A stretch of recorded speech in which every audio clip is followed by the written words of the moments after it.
Vous allez à l'église tous les dimanches. Vous lisez votre Bible. Vous priez avant les repas et avant de vous coucher. Vous faites tout correctement, n'est-ce pas? Mais au fond de vous, vous savez que quelque chose ne va terriblement pas. Il y a une distance entre vous et Dieu que vous ne pouvez pas expliquer. Vos prières semblent frapper le plafond et retomber vides. Vous adorez, mais vous ne ressentez rien. Vous lisez les Écritures, mais les mots semblent sans vie sur la page. Vous accomplissez tous les gestes du christianisme, mais la puissance est absente. La présence est absente. Et tard dans la nuit, lorsque vous êtes seul avec vos pensées, vous vous demandez « Pourquoi Dieu semble-t-il si loin quand je fais tout ce que je suis censé faire ?» Aujourd'hui, nous allons exposer le péché caché qui détruit votre marche avec Dieu. Et je dois vous avertir, ce n'est pas ce que vous pensez. Ce n'est pas la pornographie. Ce n'est pas le mensonge. Ce n'est pas le commérage ou la cupidité ou l'un des péchés évidents que vous pouvez facilement identifier et confesser. Non, ce péché est beaucoup plus mortel précisément parce qu'il est si bien caché. Il vit derrière chaque prière que vous faites, chaque verset que vous lisez, chaque offrande que vous donnez, chaque culte auquel vous assistez. Et jusqu'à ce que ce péché soit exposé et crucifié, vous ne connaîtrez jamais la plénitude de la présence de Dieu dans votre vie. Avant de commencer, je veux que vous fassiez quelque chose maintenant. Dans les commentaires ci-dessous, laissez votre ville et une demande de prière. Nous sommes une communauté ici. Votre lutte est notre lutte. Nous voulons nous tenir avec vous dans la prière. Faites-le maintenant. Ensuite, appuyez sur le bouton d'abonnement. Nous avons besoin de vous ici chaque semaine pour être défiés, confrontés et transformés par la parole de Dieu. Si vous avez du mal à trouver ce lieu secret de prière, si vous ne semblez pas pouvoir vous connecter avec Dieu dans votre temps tranquille, nous avons quelque chose pour vous. Cela s'appelle le manuel de la chambre. C'est un guide profond et pratique pour transformer votre vie de prière et trouver l'intimité avec Dieu. Le lien se trouve dans le commentaire épinglé ci-dessous. Obtenez-le maintenant. Cela pourrait tout changer. Maintenant, préparez votre cœur. Ce que vous êtes sur le point d'entendre de Tozer va couper profondément. Mais cela vous libérera aussi. Il y a un voile entre vous et Dieu. Vous savez qu'il est là. Vous le sentez chaque fois que vous essayez de prier et que les mots semblent mourir dans votre gorge. Vous le percevez chaque fois que vous ouvrez votre Bible et la trouvez étrangement froide et sans puissance. Vous en faites l'expérience dans l'adoration lorsque les chants semblent vides et que votre cœur reste insensible malgré vos meilleurs efforts pour ressentir quelque chose, n'importe quoi. Il y a un voile épais et impénétrable, et il se tient entre vous et la présence manifeste du Dieu vivant. Maintenant, laissez-moi vous dire ce que ce voile n'est pas. Ce n'est pas votre échec à assister régulièrement à l'église. Ce n'est pas votre inconstance dans la lecture de la Bible. Ce ne sont même pas les petits péchés que vous confessez chaque soir avant de fermer les yeux. Ces choses peuvent troubler votre conscience, mais elles ne sont pas le voile. Le voile est quelque chose de beaucoup plus insidieux, beaucoup plus profondément enraciné dans votre nature, beaucoup plus soigneusement protégé par votre propre cœur que toute transgression extérieure ne pourrait jamais l'être. L'auteur de l'Épître aux Hébreux nous donne la clé pour comprendre ce mystère profond. Au chapitre 10, verset 20, il écrit « Par la route nouvelle et vivante qu'il a inaugurée pour nous à travers le voile, c'est-à-dire sa chair. » Voyez-vous cela? Le voile est identifié explicitement comme la chair, non seulement la chair du Christ, bien que sa chair ait effectivement été déchirée sur la croix afin que nous puissions entrer avec assurance dans le Saint des Saints, mais notre chair, votre chair, ma chair, la vie du moi que nous portons avec nous dans chaque activité spirituelle, chaque réunion de prière, chaque culte d'adoration, chaque acte de dévotion. C'est le péché caché qui détruit votre marche avec Dieu. Ce n'est pas principalement un péché que vous commettez, c'est un péché que vous êtes. C'est le moi non conquis, non crucifié, impénitent. C'est l'ego qui refuse de mourir. C'est le JE qui siège sur le trône de votre cœur et prétend adorer Dieu tout en adorant secrètement, subtilement, continuellement lui-même. Permettez-moi d'être douloureusement clair à ce sujet parce que la plupart des chrétiens ne l'ont jamais entendu prêcher et n'ont donc jamais reconnu cela dans leur propre cœur. Dieu ne partagera pas, Dieu ne peut pas, Dieu ne doit pas partager sa gloire avec votre vie du moi. Cela violerait sa nature même en tant que Dieu. La vie du moi et la vie remplie de l'esprit ne peuvent coexister paisiblement dans le même cœur en même temps avec la même intensité. L'un doit diminuer pour que l'autre puisse augmenter. L'un doit mourir pour que l'autre puisse vivre. Et c'est là que la grande majorité d'entre nous échoue complètement. Nous voulons Dieu, mais nous voulons aussi. Nous voulons le Saint-Esprit, mais nous voulons notre propre chemin. Nous voulons être crucifiés avec Christ, mais nous voulons le droit de descendre de la croix chaque fois que les clous commencent à faire trop mal. La grande tragédie, la tragédie indicible du christianisme moderne est que nous avons découvert comment être religieux sans être crucifiés.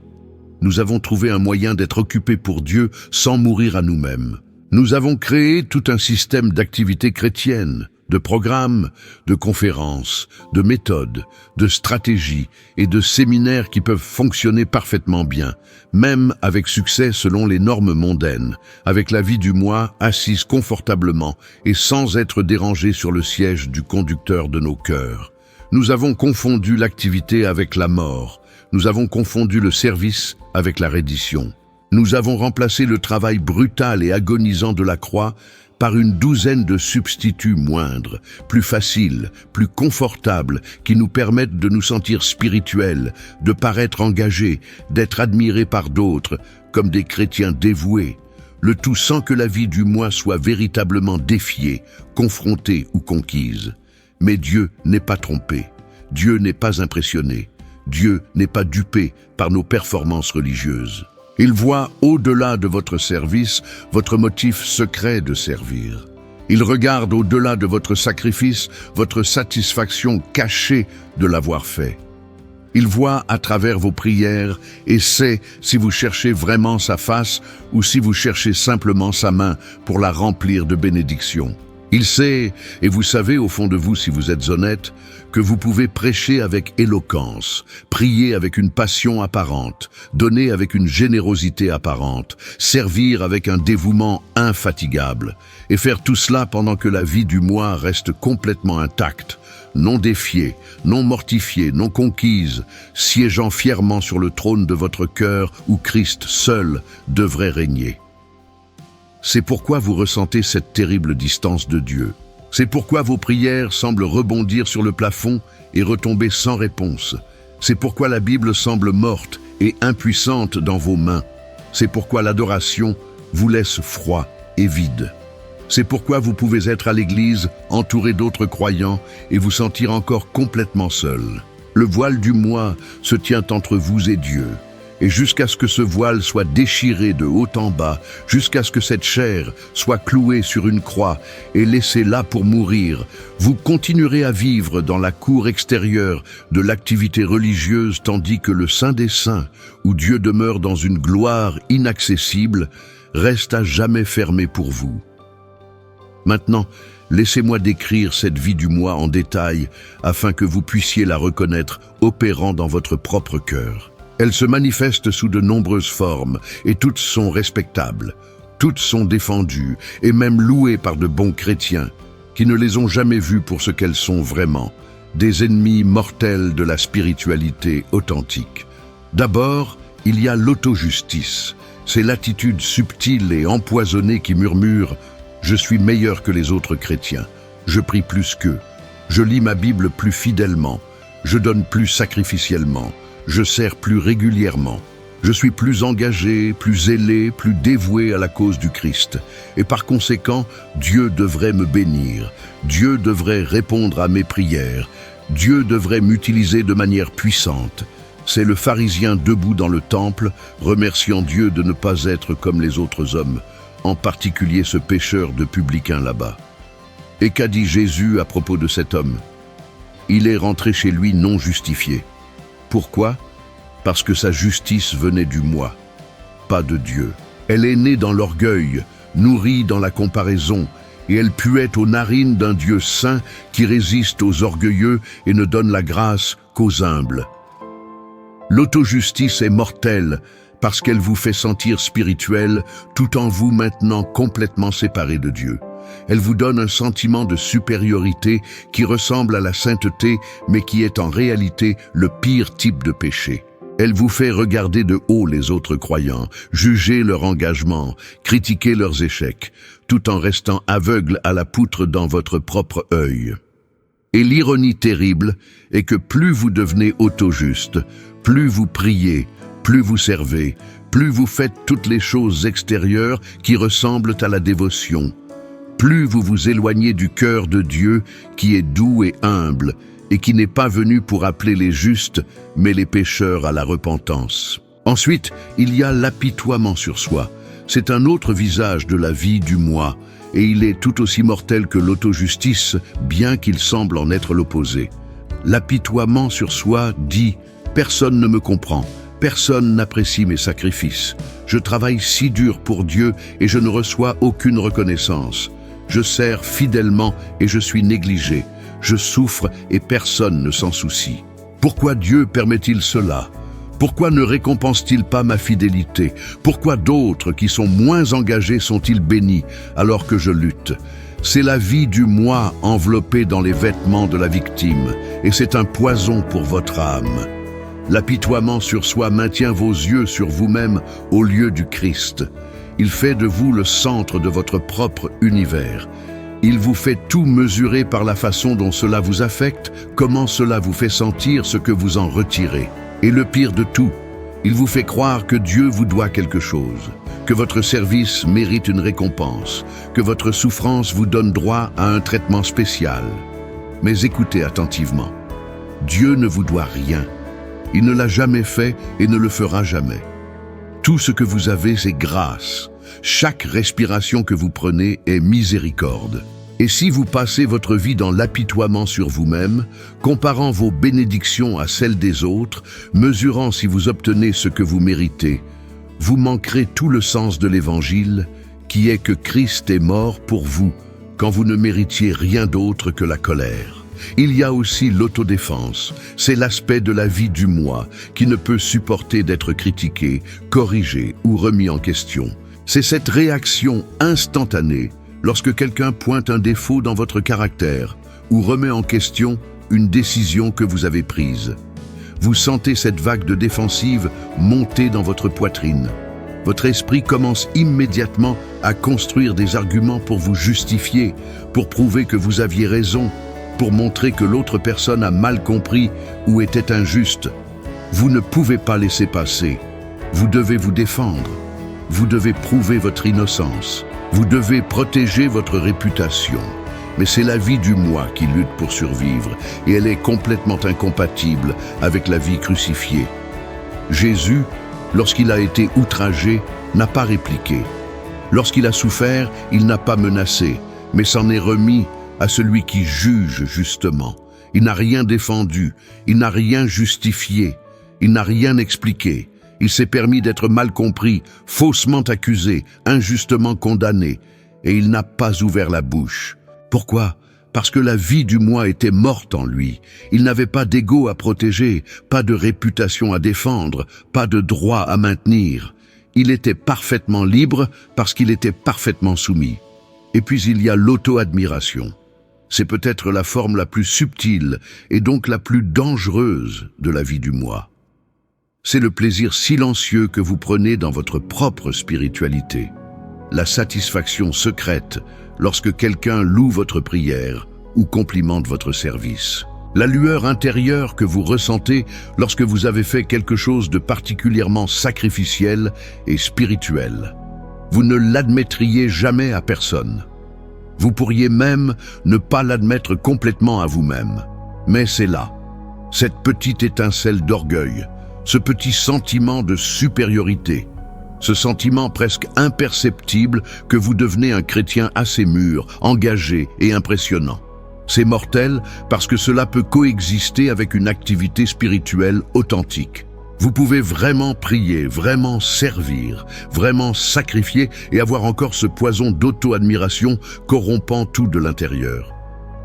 Les pharisiens jeûnaient 2 fois par semaine. Ils payaient la dîme méticuleusement. Ils faisaient de longues prières. Ce n'étaient pas de fausses activités. Ils faisaient réellement ces choses, mais leur cœur était plein d'auto-admiration, et Jésus les a appelés sépulcres blanchis, beaux à l'extérieur, mais pleins d'ossements de mort à l'intérieur. Maintenant, vous devez comprendre quelque chose de crucial à propos de cette vie du moi, cet ego non conquis qui se déguise en spiritualité. Dieu ne peut pas le bénir, il ne le bénira pas. Il ne doit pas le bénir. Écoutez attentivement. Dieu ne peut pas améliorer le vieil homme. Il ne peut pas le rénover. Il ne peut pas lui donner une transformation spirituelle. Il ne peut pas l'envoyer à une conférence ou à une séance de conseil et le rendre acceptable. Le vieil homme, la vie du moi, la chair, doit mourir. Il doit être crucifié. Il doit être mis à mort. Il n'y a pas d'autre moyen. C'est pourquoi Jésus a dit que vous devez naître de nouveau. Pas amélioré, pas éduqué, pas raffiné, pas encouragé ou motivé ou inspiré. Naître de nouveau, ce qui signifie que le vieil homme doit mourir pour qu'une création complètement nouvelle puisse naître. Paul a compris cela lorsqu'il a écrit « J'ai été crucifié avec Christ. Ce n'est plus moi qui vis, mais Christ qui vit en moi. » Entendez-vous ce qu'il dit? Le J.E., le vieux Paul, la vie du moi, a été crucifié. Il est mort. Et maintenant, une nouvelle vie vit dans ce corps. Mais ce n'est plus la vie de Paul. C'est la vie du Christ. C'est le grand mystère dans lequel la plupart des chrétiens n'entrent jamais.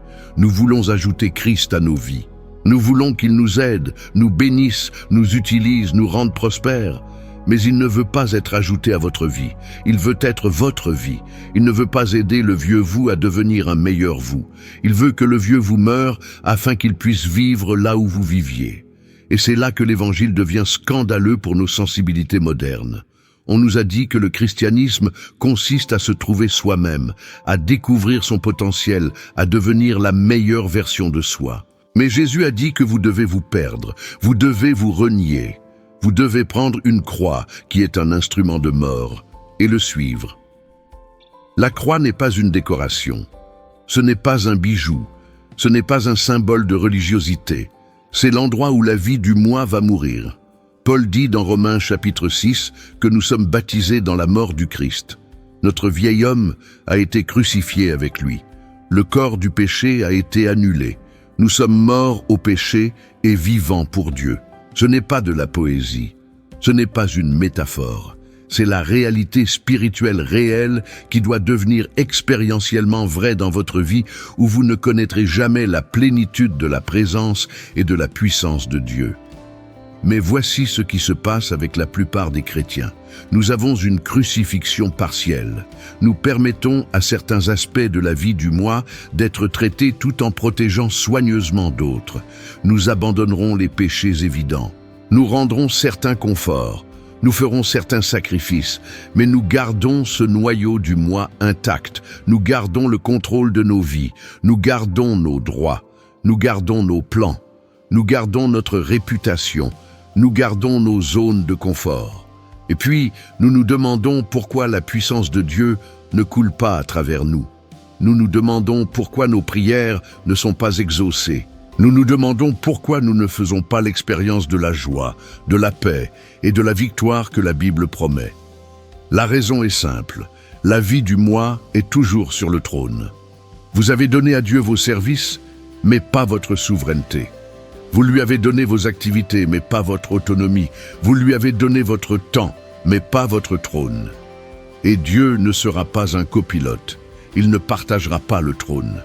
Il est soit Seigneur de tout, soit il n'est pas Seigneur du tout. Laissez-moi vous montrer à quoi cela ressemble pratiquement. Vous priez, mais vous priez pour ce que vous voulez. Vos prières sont essentiellement une liste de souhaits de bénédiction que vous espérez que Dieu vous donnera. Confort, succès, santé, prospérité, solution à vos problèmes. Et lorsque Dieu ne répond pas à ces prières comme vous le souhaitez, vous vous sentez déçu, confus, peut-être même en colère. Pourquoi? Parce que vous essayez de faire servir Dieu à votre programme au lieu de vous soumettre au sien. Vous lisez la Bible, mais vous la lisez pour trouver des versets qui vous font vous sentir mieux, qui confirment ce que vous croyez déjà, qui soutiennent la vie que vous vivez déjà. Vous ne venez pas aux Écritures pour être changé, vous venez pour être réconforté, vous ne venez pas pour être confronté, vous venez pour être encouragé.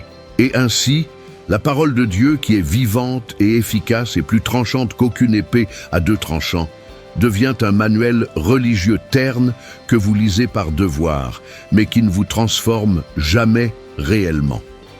Vous servez à l'Église, mais vous servez de manière qui mettent en valeur vos dons, qui vous rapportent de la reconnaissance, qui vous font sentir important et nécessaire. Vous ne serviriez jamais de cette manière cachée, humble, inaperçue, où personne ne voit et personne ne vous remercie.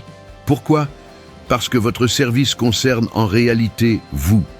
Il s'agit de nourrir votre besoin de signification, votre besoin d'être valorisé, votre besoin de sentir que vous comptez. C'est la vie du moi habillée en activité religieuse. Vous adorez, mais votre adoration est vraiment une expérience émotionnelle que vous essayez de fabriquer. Vous voulez ressentir quelque chose. Vous voulez avoir une expérience. Vous voulez quitter l'Église en vous sentant béni, inspiré et spirituellement élevé. Et si vous ne vous sentez pas ainsi, vous critiquez l'équipe d'adoration ou le prédicateur ou l'Église elle-même. Il ne vous vient jamais à l'esprit que peut-être la véritable adoration ne concerne pas du tout vos sentiments. Peut-être que la véritable adoration consiste à vous perdre complètement dans la grandeur et la gloire de Dieu, que vous ressentiez quelque chose ou non. Voyez-vous ce que je dis? La vie du moi corrompt tout. Elle transforme la prière en égoïsme, la lecture de la Bible en développement personnel, le service en autopromotion et l'adoration en autogratification. Et tant que cette vie du moi reste non conquise et non crucifiée, vous ne ferez jamais l'expérience d'une véritable intimité avec Dieu. Vous resterez à l'extérieur du voile, accomplissant des gestes religieux, tandis que la gloire de Dieu reste cachée de vous. Maintenant, certains d'entre vous entendent cela et pensent « Mais je ne peux pas me tuer moi-même, je ne peux pas crucifier mon propre ego, je ne peux pas me débarrasser de ma propre vie du moi. » Et vous avez absolument raison. Vous ne pouvez pas. Ce n'est pas quelque chose que vous pouvez faire par votre propre force. Le moi ne peut pas se crucifier lui-même. Ce serait une contradiction. L'acte même d'essayer de tuer votre ego serait une expression de votre ego essayant d'atteindre le succès spirituel. Alors quelle est la réponse? Comment mourrons-nous au moi? Nous devons consentir à la mort. Nous devons cesser de protéger la vie du moi. Nous devons cesser de la défendre, de l'excuser, de la cacher, de la nourrir. Nous devons la porter à la croix et l'y laisser. Nous devons dire avec Paul, « J'ai été crucifié avec Christ. Pas je serai crucifié un jour si j'essaye assez fort. Pas j'espère être crucifié éventuellement, mais j'ai été crucifié. C'est une affaire conclue. C'est un fait établi. Le vieil homme est mort avec Christ il y a 2000 ans, au calvaire. Maintenant, je dois me considérer comme mort au péché, mais vivant pour Dieu. C'est un choix que vous devez faire moment après moment, jour après jour. Lorsque cette vague d'autodéfense monte en vous, vous la reconnaissez et vous choisissez la mort. Vous choisissez le silence. Vous choisissez de laisser l'accusation tenir sans vous défendre. Lorsque ce sentiment d'apitoiement sur soi commence à murmurer, vous le reconnaissez et vous choisissez la mort. Vous refusez de vous y complaire. Vous tournez vos yeux vers Christ qui a souffert infiniment plus que vous ne souffrirez jamais et qui l'a fait pour vous. Lorsque cette lueur d'auto-admiration réchauffe votre cœur après quelques réalisations spirituelles, vous la reconnaissez et vous choisissez la mort. Vous détournez la louange. Vous donnez à Dieu la gloire. Vous vous rappelez que tout ce qui est bon en vous n'est là que par la grâce de Dieu.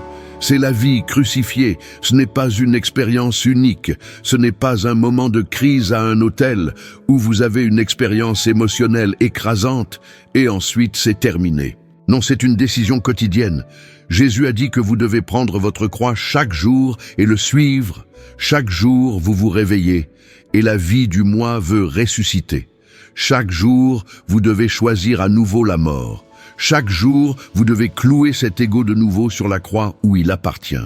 Et voici le glorieux paradoxe.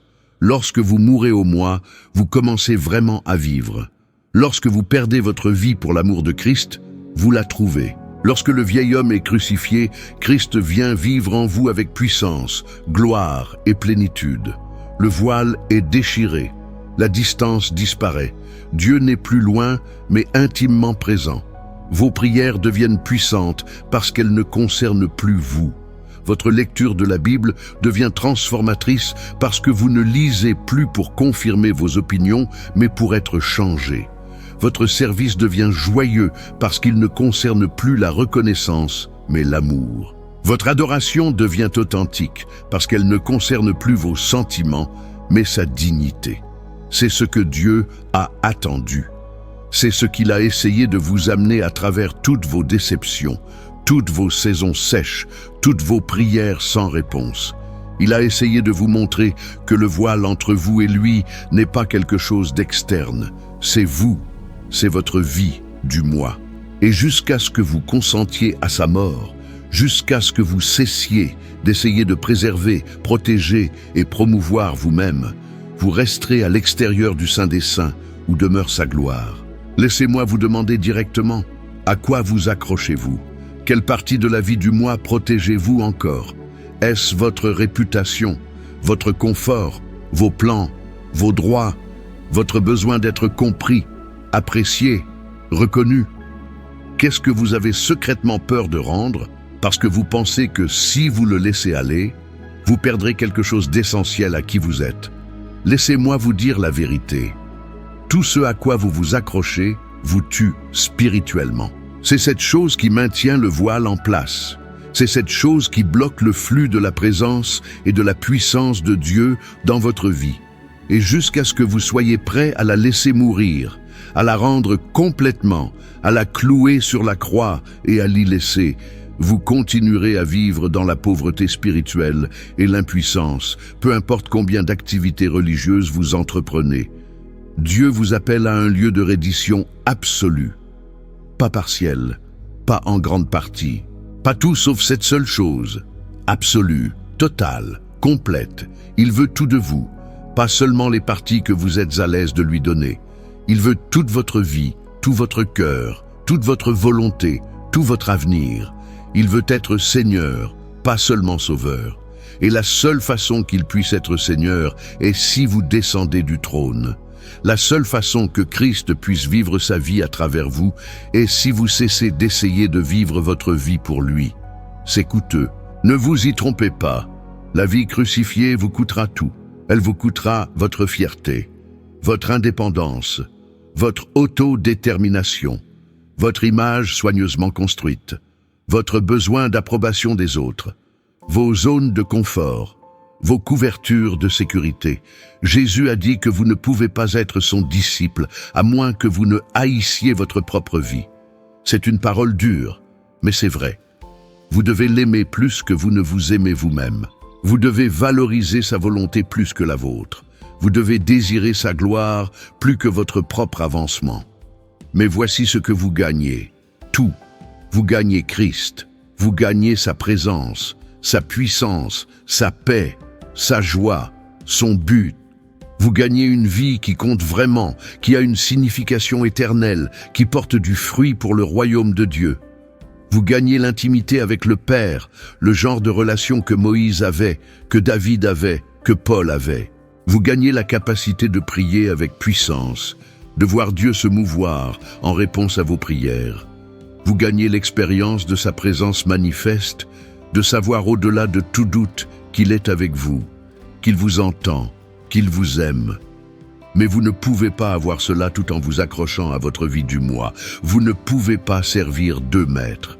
Vous ne pouvez pas vivre pour vous-même et pour Dieu en même temps.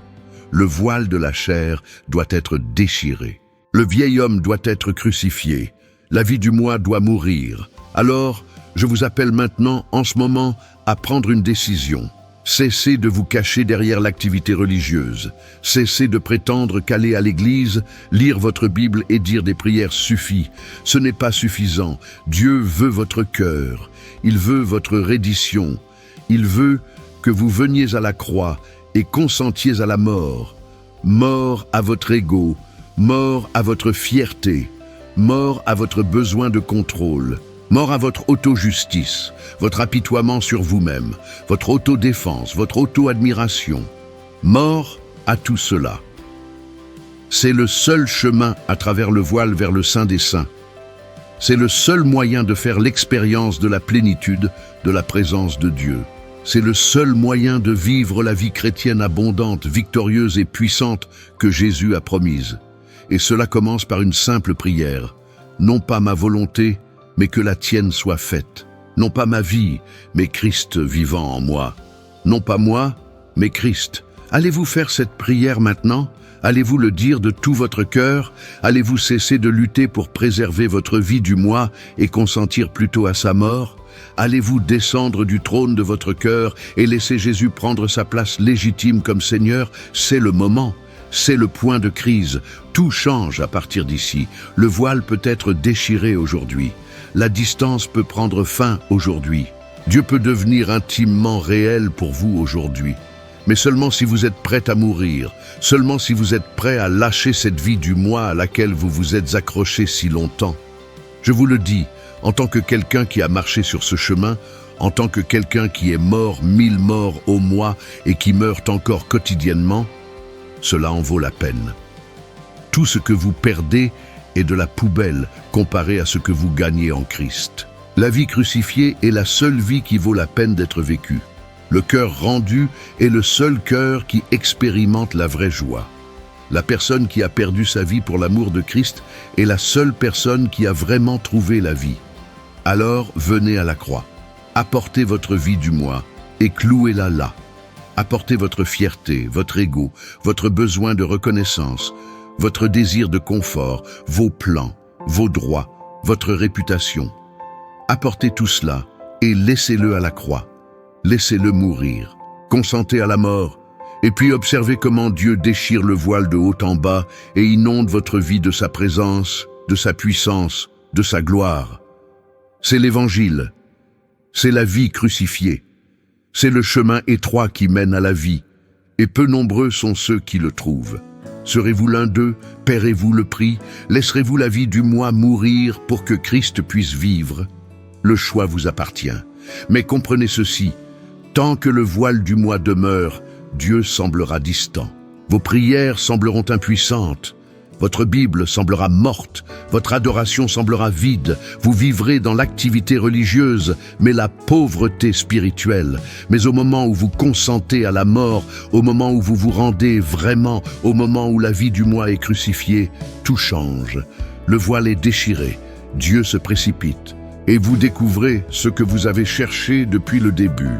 Non pas de meilleures circonstances, non pas des prières exaucées comme vous le vouliez, mais Dieu lui-même, présent et puissant et intime et réel. C'est ce qu'il a attendu de vous donner. C'est pourquoi il a permis la sécheresse, la distance, la déception. Il vous a attiré vers la croix. Il vous a appelé à la mort pour que vous puissiez vraiment vivre. Répondrez-vous à cet appel aujourd'hui? Consentirez-vous à la crucifixion de la vie du moi? Laisserez-vous le voile être déchiré? Votre marche avec Dieu dépend de votre réponse à cette question. Tout en dépend. Choisissez la mort au moi et vous choisissez la vie en Christ. Choisissez de préserver votre vie du moi et vous choisissez la distance continue de Dieu. Le choix est devant vous. Qu'allez-vous en faire?